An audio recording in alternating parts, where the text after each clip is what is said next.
नमस्ते दोस्तों। आज हम एक ऐसे मुद्दे पर बात करेंगे जो इस वक्त देश में काफी चर्चा में है।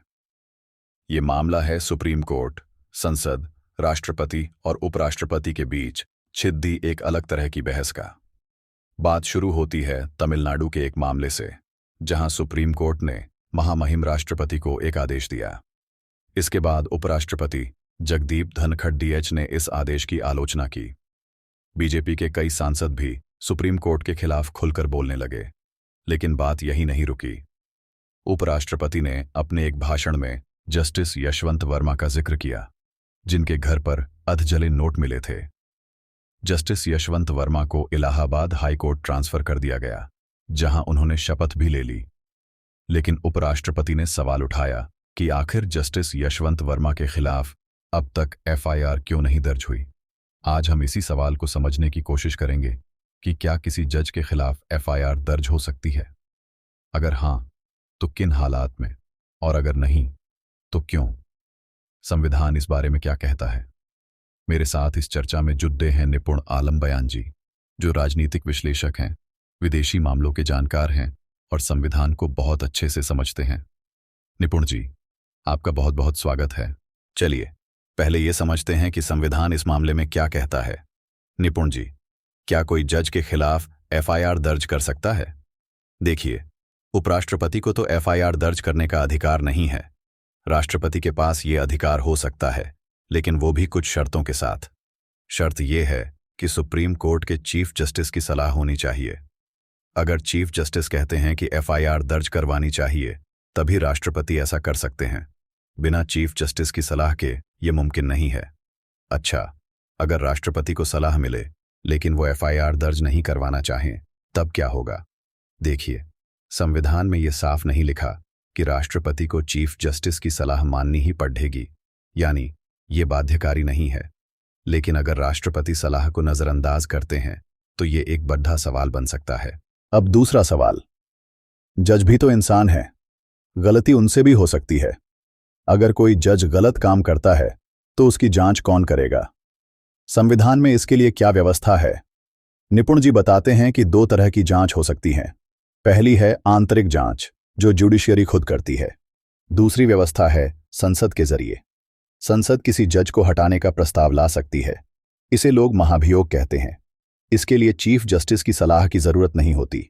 अगर लोकसभा में प्रस्ताव लाया जाता है तो 100 सांसदों के हस्ताक्षर चाहिए। प्रस्ताव लोकसभा स्पीकर के पास जाता है। स्पीकर चाहें तो इसे स्वीकार करें, चाहें तो खारिज कर दें। अगर स्वीकार हो जाता है तो 3 सदस्यों की एक कमेटी बनती है।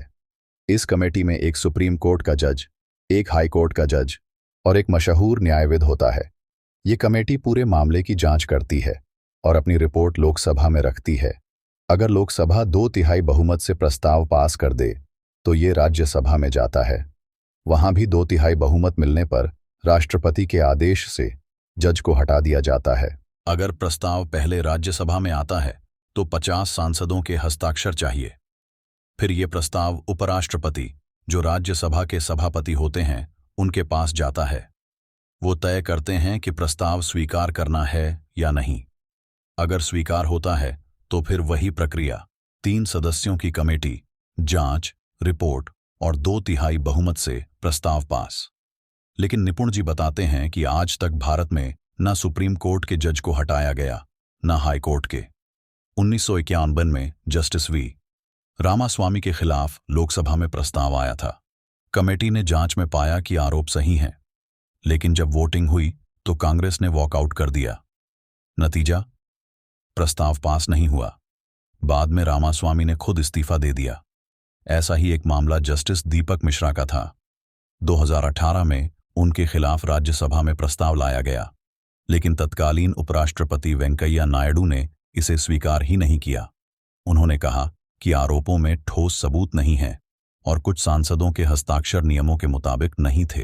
अब सवाल ये कि उपराष्ट्रपति ने जस्टिस यशवंत वर्मा को लेकर जो सवाल उठाया, वो कितना जायज है। निपुण जी कहते हैं कि सवाल बिल्कुल जायज है। अगर कोई विधायिका या कार्यपालिका का सदस्य गलत काम में पकड़ा जाता है तो उसके खिलाफ कार्रवाई होती है, तो जुडिशियरी को क्यों छूट मिले। लेकिन दूसरी तरफ जुडिशियरी की स्वतंत्रता भी जरूरी है। अगर बिना ठोस सबूत के जजों पर आरोप लगने लगे तो उनका काम करना मुश्किल हो जाएगा। इसीलिए संविधान में इतनी सख्त प्रक्रिया बनाई गई है। एक और बात, सुप्रीम कोर्ट को संसद के बनाए कानूनों की समीक्षा करने का अधिकार है। लेकिन सुप्रीम कोर्ट के फैसलों की समीक्षा कौन करेगा? निपुण जी कहते हैं कि ये काम भी सुप्रीम कोर्ट ही करता है। कई बार सुप्रीम कोर्ट ने अपने पुराने फैसले बदले हैं, जैसे शंकरी प्रसाद केस, चंपाकम दौराय राजन केस या SC/ST एक्ट से जुड़धा फैसला। लेकिन सवाल ये कि जज फैसले कानून के आधार पर करते हैं या अपने विवेक से। निपुण जी बताते हैं कि 1978 के मेनका गांधी केस ने इस मामले में बद्धा बदलाव किया। इस केस से पहले जज सिर्फ ये देखते थे कि कानून बनाने की प्रक्रिया सही है या नहीं, लेकिन मेनका गांधी केस के बाद जज ये भी देखने लगे कि कानून उचित है या नहीं। इस केस में मेनका गांधी का पासपोर्ट सरकार ने बिना ठोस कारण बताए जब्त कर लिया था। सुप्रीम कोर्ट ने कहा कि कानून का पालन तो हुआ, लेकिन प्राकृतिक न्याय के सिद्धांत का उल्लंघन हुआ। इसके बाद से ज्यूडिशियरी ज्यादा सक्रिय हो गई और कई मामलों में अपने विवेक से फैसले देने लगी। तो दोस्तों, ये पूरा मामला इतना आसान नहीं है। जज के खिलाफ FIR हो या महाभियोग, दोनों की प्रक्रिया बहुत जटिल है। ज्यूडिशियरी की स्वतंत्रता बनाए रखने के लिए ये जरूरी भी है, लेकिन अगर गलत काम सामने आता है तो उसका जवाब भी जरूरी है। उपराष्ट्रपति का सवाल जायज है, लेकिन इसका जवाब क्या होगा, ये देखना दिलचस्प होगा। क्या सुप्रीम कोर्ट इस पर कुछ बोलेगा या चुप्पी साधेगा? आप क्या सोचते हैं? कमेंट में जरूर बताएं। नमस्ते।